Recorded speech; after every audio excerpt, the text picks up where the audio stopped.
Now students, I was teaching you straight through Ethernet cable. So straight through Ethernet cable is a cable which support 10 to 100 Ethernet port. इसमें 10 to 100 Ethernet port हो सकते हैं जो minimum 10 Mbps to 1000 Mbps का data support करता है.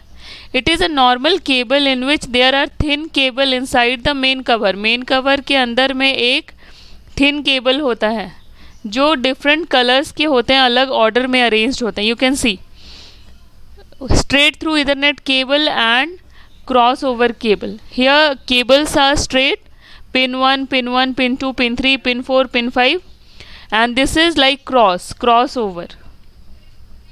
What are Ethernet crossover cable? It is used to connect computers without connecting switch, hub or router. And such cables have different pins, different ports, different plugs. In each cable inside the main covering, first will be connected to third and second will be connected to sixth cable. RJ45 is the example of Ethernet crossover cable.